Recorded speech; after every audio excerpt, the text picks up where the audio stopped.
अस्सलाम वालेकुम।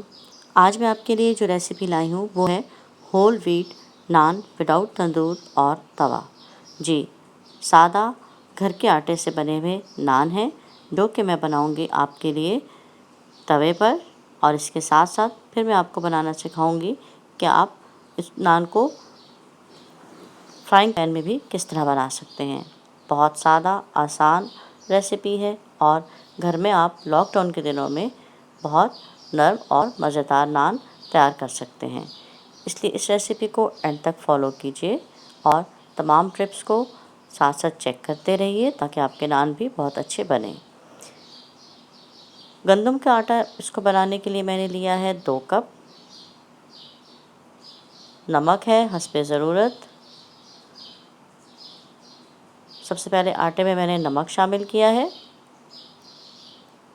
चीनी ली है 1 चाय का चम्मच। अब गंदम के आटे में मैंने चीनी भी डाल दी है और इसके साथ लिया है बेकिंग सोडा 1.5 टीस्पून। अब आटे में मैंने बेकिंग सोडा भी डाला है। बेकिंग सोडा डालने के बाद आटे को तमाम अज़ा के साथ मिक्स करेंगे। साथ में दही ली है 1/2 कप। अब इसमें दही शामिल करेंगे और ऑयल लिया है 1/4 कप। दही डालने के साथ साथ हम इसमें ऑयल भी डालेंगे और दही और आटे को अच्छी तरह से एक दफ़ा फिर से मिक्स कर लेंगे। दही और आटा अच्छी तरह से मिक्स हो चुके हैं। अब इसमें मैंने नीम गर्म पानी लेना है। ठंडा पानी मैं नहीं डाल रही हूँ। आहिस्ता आहिस्ता थोड़ा थोड़ा करके हम नीम गर्म पानी डालेंगे और आटा जिस तरह से आप नॉर्मल तैयार करते हैं वैसे ही तैयार करके रख लेंगे। इसको अच्छी तरह से मिक्स करते रहिए, साथ साथ थोड़ा थोड़ा पानी डालते रहिए और इसको इस तरह से गूंद कर तैयार कर लें। इसी तरह की और मज़ेदार रेसिपीज़ के लिए आप हमारे चैनल को सब्सक्राइब कीजिए और वीडियो को लाइक और शेयर करना नहीं भूलें। मुझे आपके कमेंट का इंतज़ार रहेगा। नान के लिए नरम आटा गूंथकर तैयार हो चुका है। अब इस पर मैंने हाथ पर ऑयल लिया है और अच्छी तरह से ऑयल लगा देंगे।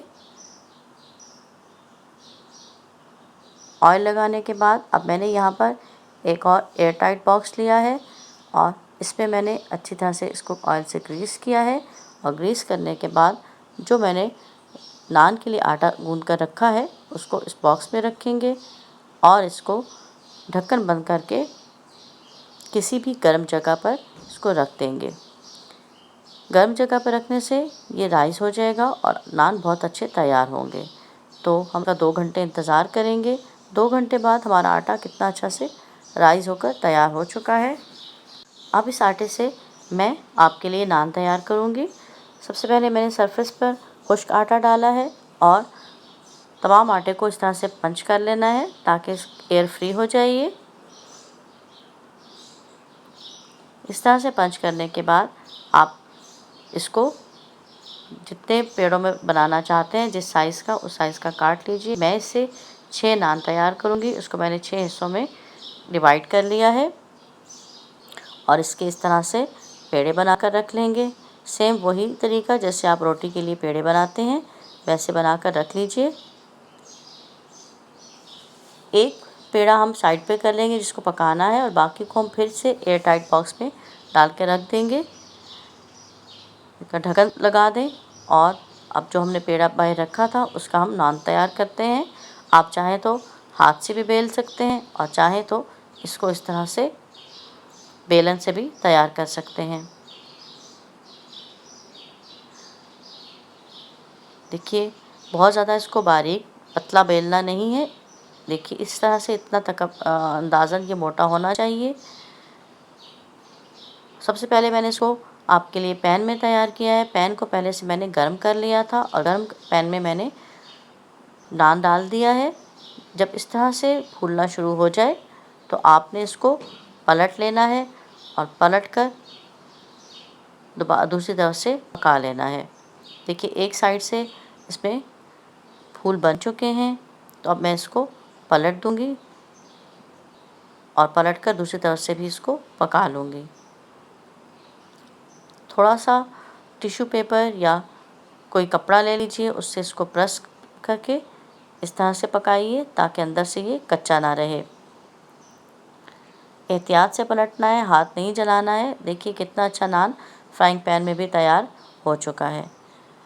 अब इसी तरह से मैं आपको तवे पर भी नान बनाना सिखाऊंगी। बहुत आसान रेसिपी है। रोटी को बेल लीजिए और बैक साइड पर अच्छी तरह से ज़्यादा सा पानी लगाना है।